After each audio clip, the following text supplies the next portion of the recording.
नमस्कार, मी संघर्ष आपल्या सर्वांचे हार्दिक स्वागत करतो. तर आपण पाहत आहात वंचित मिशन न्यूज चॅनल. तरी चला पाहूया आजच्या ठळक बातम्या. मित्रांनो, 2 महिने झाले, 3 महिने झाले, आपण Epstein files, Epstein, Jeffrey Epstein ही सगळी नावं ऐकत आहोत. पण आता आपल्याला काही गोष्टी समजून घेतल्या पाहिजे. कारण जसं आपलं सरकार झोपलेलं आहे तसेच सरकारला प्रश्न विचारलेली लोक सुद्धा झोपलेली आहेत. म्हणून आपल्याला काही गोष्टी स्वतःहून समजून घ्यायला लागल्या की एप्स्टीन कोण होता, जेफ्री एप्स्टीन हा माणूस नेमका कोण होता, एप्स्टीन फाईल्स काय. एक खूप श्रीमंत उद्योगपती होता आणि जगातल्या सगळ्यात मोठ्या उद्योगपत्यांशी, राजकारण्यांशी आणि जगातल्या महत्वाच्या लोकांची त्याचे उद्योगचे धंदे होते, त्यांचे बिझनेस डीलिंग होते. त्याचबरोबर विविध राष्ट्रांशी त्यांचे डायरेक्ट डीलिंग्स होते आणि त्या राष्ट्रांच्या नेत्यांची सुद्धा त्यांचे डीलिंग्स होते.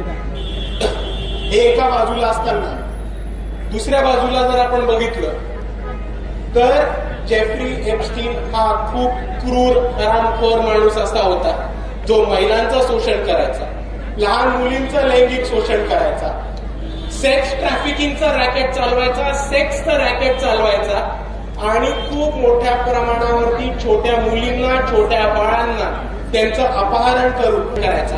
असा हा घाणेरडा जेफ्री एप्स्टीन माणूस होता. आता जेफ्री एप्स्टीन आणि त्यांच्या कारनाम्यांबद्दल जी माहिती आली होती की त्यांच्या कारनाम्यामध्ये कोण कोण होतं, कोण कोण सामील होतं, कोणी कोणी पैसे दिले होते, कोणी कोणी त्यांचे विमानं, गाड्या, घोडे, बंगले दिले होते, त्या सगळ्याची जी माहिती संकलित केली होती त्याला आपण एप्स्टीन फाईल असं म्हणतो. जेफ्री एप्स्टीनचं एक प्रायव्हेट आयलंड होतं. त्या प्रायव्हेट आयलंड वरती त्यांनी कोणाशी निघाले तर यांचे संबंध निघाले डायरेक्ट आपल्या पंतप्रधानांची, नरेंद्र मोदींची, अनिल अंबानींची, हरदीप पुरी, आपले natural oil and gas minister, या सगळ्यांची यांचे संबंध निघाले. आणि आपण एक गोष्ट समजून घ्या की आपल्याला एक गोष्ट सांगतो की आज आपल्या भारत देशामध्ये ज्या पद्धतीने आपण भाजपला प्रश्न विचारायला पाहिजे, ज्या पद्धतीने इकडच्या नेत्यांना प्रश्न विचारायला पाहिजे होते, त्या पद्धतीने आपण प्रश्न विचारत नाही. आपण तर विचारत नाही आहोत, पण इकडची मीडिया सुद्धा विचारत नाहीये. ही परिस्थिती आपल्याला समजून घेतली पाहिजे.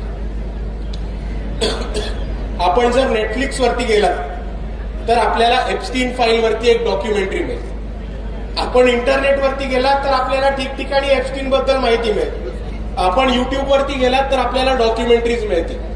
मी आपल्या सर्वांना विनंती करतो की ह्याच्याबद्दल माहिती घ्या, ह्याच्याबद्दल वाचा आणि एप्स्टीन काय माणूस होता हे शेवटच्या माणसापर्यंत पोहोचवा आणि त्यांना हा प्रश्न विचारा की मुलींचं अपहरण करणारा, मुलींचं लैंगिक शोषण करणारा आणि आंतरराष्ट्रीय पातळीच्या सेक्स रॅकेट चालवणाऱ्या माणसाशी आपलं पंतप्रधान नरेंद्र मोदी यांचे संबंध आहेत, हे तुम्हाला पटतात का? आणि जर तुम्हाला पटत नसतील तर मग नरेंद्र मोदींची एप्स्टीनशी संबंध काय होता हे त्यांनी आपल्याला जगासमोर सांगून दिलं पाहिजे. मित्रांनो, एक गोष्ट समजून घ्या. आज आपला मीडिया हा गोदी मीडिया भाजपच्या खिशात बसल्या म्हणून कोणीच प्रश्न विचारायला तयार नाही.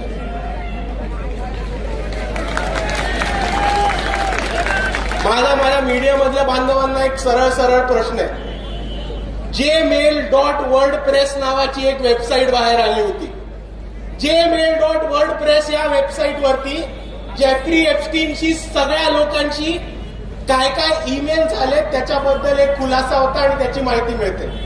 आणि मी आपल्या सर्वांना सांगतो की इकडचे पत्रकार काही काम करणार नाहीत, म्हणून पत्रकारितेची जी भूमिका आपण हातात घ्या आणि आपण जाऊन त्या वर्डप्रेस वरती टाका, सर्च मध्ये टाकून बघा नरेंद्र मोदी, सर्च मध्ये टाका अनिल अंबानी, सर्च मध्ये टाका भारतीय जनता पार्टी, सर्च मध्ये टाका इंडिया आणि तुम्हाला जेफ्री एप्स्टीननी नरेंद्र मोदी, भारतीय जनता पार्टी आणि आपले मंत्री हरदीप सिंग पुरी यांच्याशी काय काय डीलिंग्स केलेत हे तुम्हाला समोर येईल. आणि ही आपली सर्वांची जबाबदारी आहे की आपण हे शेवटच्या माणसापर्यंत पोहोचवलं पाहिजे. मित्रांनो, मी मीडिया आपला झोपला ह्याच्यासाठी म्हटलं कारण अमेरिकेच्या मीडियाने बॉन्डी, जस्टिस बॉन्डी म्हणून एक आहे, त्यांना धारेवरती धरलं आणि त्यांना जे प्रश्न विचारले ते पब्लिक केले. युके मध्ये, ब्रिटनमध्ये राणीचे नातेवाईक प्रिन्स अँड्र्यू यांना अटक करण्यात आली पण आपल्या देशात एका मंत्र्याला प्रश्न विचारला जात नाही, मुख्य आपल्या पंतप्रधानांना प्रश्न विचारला जात नाही. आणि म्हणून आपण इकडे एवढंच मागणी करायला जमलोय की सर्वात पहिले आपल्याला हे माहिती पाहिजे की त्या जेफ्री एप्स्टीनच्या घाणेरड्या फायलिंगमध्ये नरेंद्र मोदींचं नाव काय आणि भारतीय जनता पार्टीचा यांच्याशी संबंध काय. आणि जर तुम्हाला हे संबंध डिक्लेअर नसतील करायचे तर नरेंद्र मोदींनी त्यांचा राजीनामा द्यावा. ह्याच दोन मागण्या घेऊन आपण इथे उपस्थित राहिलेलो.